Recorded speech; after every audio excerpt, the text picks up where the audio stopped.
Hello and welcome to the lecture Mathematical Preliminaries, the Basic Probability Part 2. In this lecture, we are going to understand joint probability distribution, correlation and covariance. Then we discuss what do we mean by maximum likelihood distribution, and we conclude with the Bayesian learning. Now, what we are going to understand another very important concept called joint probability distribution. Joint probability distribution basically describes the probability of two or more random variables occurring together. Whatever we have discussed so far that deal with a single random variable. Now we are discussing two or more than two random variables. Now it gives the probability of every possible combination of values of the variables. Okay, so two random variables means it is basically the two coins, fair coins being tossed, something like that, two variables. So two events or random variables A and B. The joint probability is written as A intersection B or A comma, simply probability of A.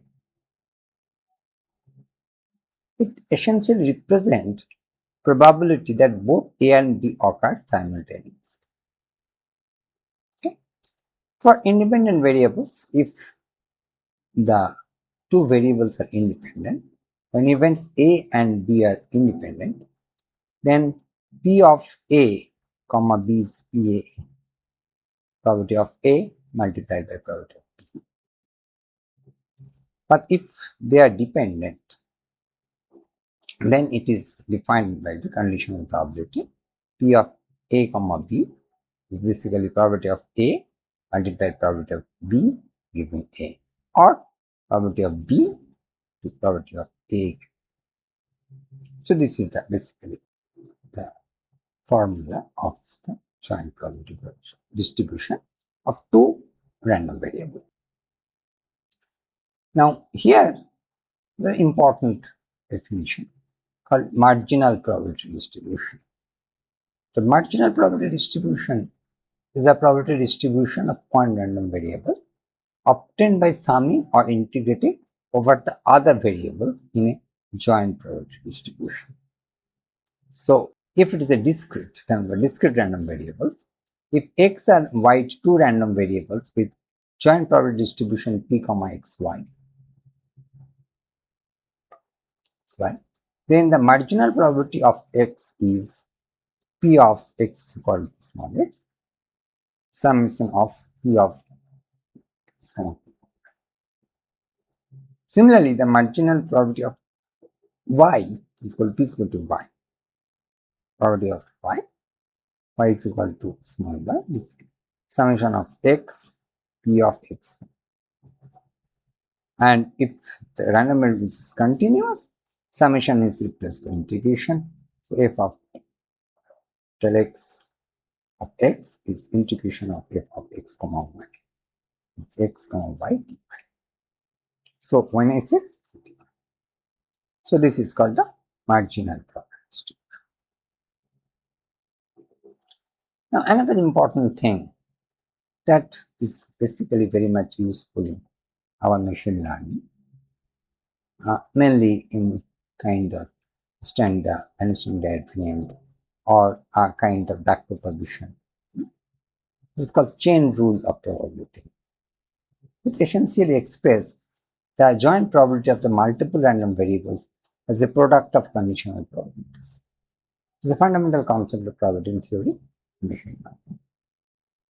If there is an n number of variables x1, x2 up to xn, probability of x1, x2 up to xn, p of x1 type x2 given x1 type p of x3 given x1, x2 multiply dot multiply p of xn given x1, x2. So if we write in a bit compact form, So P of x1, x2 up to xn is basically a product of I to n, P of xi given of x of I to I minus 1. So the chain rule is used to break the complex joint probability to simpler conditional probabilities. To build the probabilistic models, it developed machine learning algorithms such as Bayesian network, hidden Markov models, language models, etc. And it is a form of basis, or is from the basis of the many generative methods. So chain rules is one of them that we have to understand. Next thing is covariance. Covariance is a statistical measure that will indicate how two random variables change together. Initially, we understood variance. Now it's a covariance when two random variables are involved. If both the variables tend to increase or decrease together, the covariance is positive.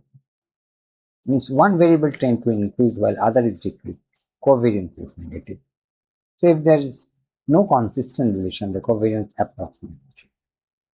So for two random variable x and y, covariance is basically expectation of x minus mu x minus y minus mu of y. So mu, where mu x is basically the expectation of x, or mu y, that is expectation of y, mu of y. Here is the expected value. From a sample of nth observation, this is covariance is equal to sum of y is equal to n, xi minus x tilde and y minus y by. So xn is the sample mean of x and y is that this is sample. So this is basically the covariance. Yes, another thing is a very similar to the covariance, the correlation. Correlation is a statistical measure that describes the strength and direction of the linear relationship between two variables.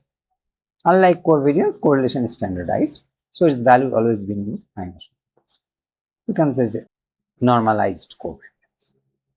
So the Pearson correlation coefficient P of xy is a very frequently used term in machine learning. Covariance of x comma y, that is sigma x and sigma y. This is a kind of normalization. For example, it is written as a sigma I is equal to n, so sum it up in xi minus x hat, y minus y hat, but this is basically the standard deviation of this.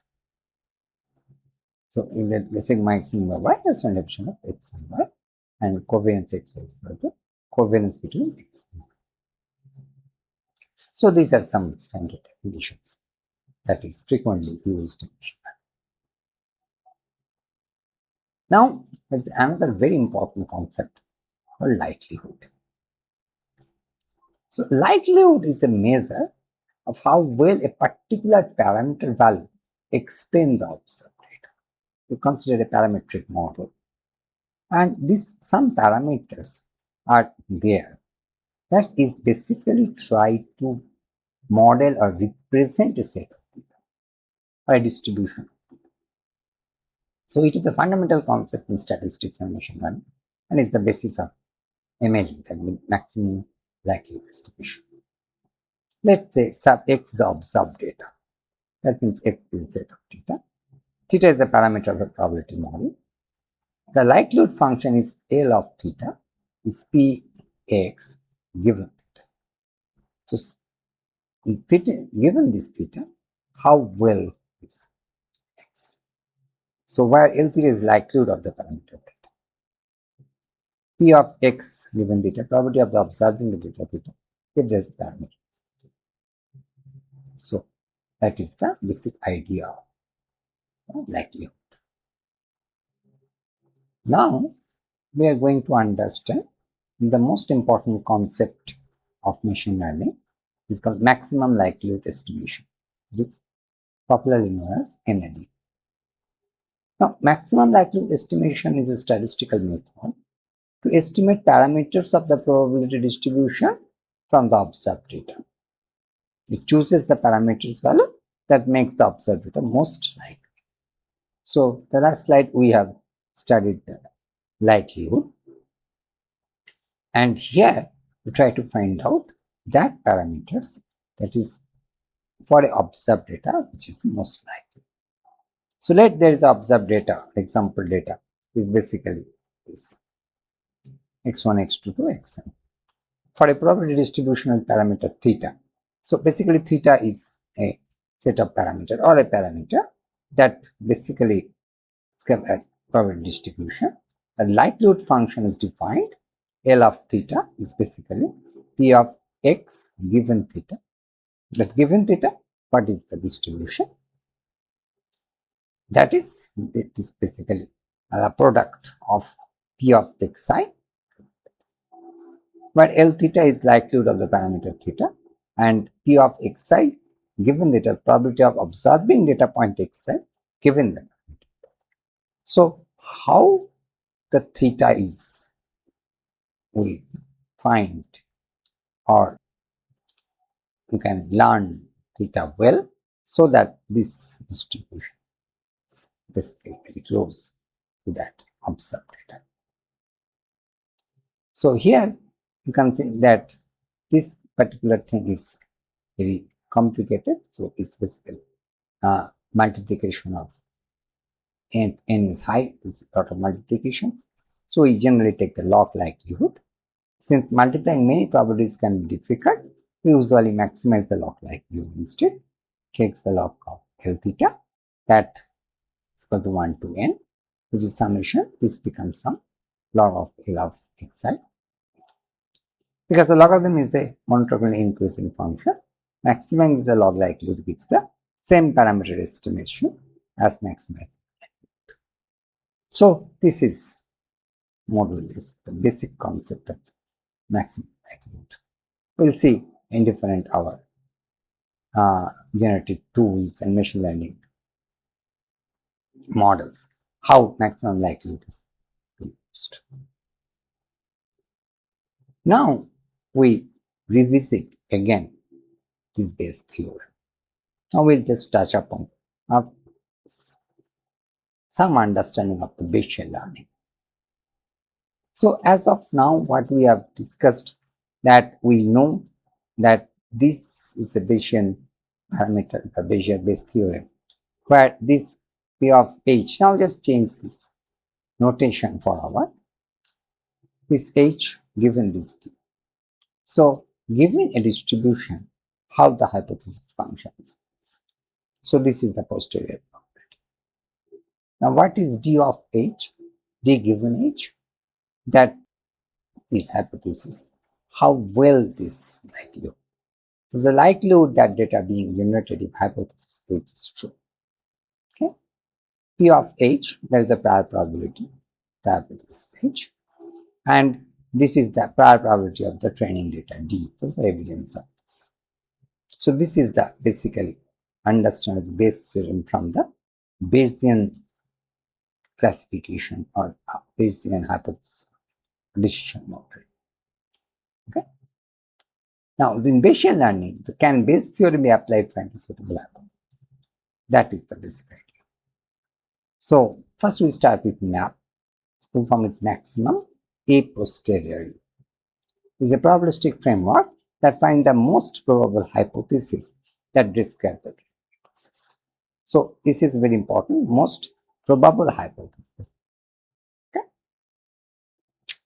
Now, choosing hypothesis means this. This is our Bayes theorem, that what we have. Generally, we want the most probable hypothesis given the training data, maximum a posteriori hypothesis or H map. So what is, in other words, the map hypothesis is basically given by the value which is probability H given data is maximized. So it is basically R max. H is basically from this hypothesis space, and giving the D, what will be the H? That is the H map. So for what, which H, or with this, given the D. Now R max, if we put this value here, P of D given age, the likelihood, that is the prior probability, and this is the evidence. And this is, since this is a constant kind of evidence is there because observed data. So it is P of D of the given age of likelihood and the prior probabilities R max H. If all hypothesis function, this pH are equal, P of H equal, let's say this P of H, this prior probabilities are equal. So we assume that P H I is equal to pH. Then we can further simplify and choose maximum likelihood hypothesis. That means H of ML is basically P of D H of I. When the prior probability of all hypotheses are equal. So only this is equal. That we can choose. Now there is another important. This is called Bayes optimal classifier. So far we have studied several fundamental concepts of some Bayesian approach. So Bayes theorem provides a principal framework for computing conditional probabilities by updating prior beliefs in light of new evidence, resulting in the posterior probability that we have seen.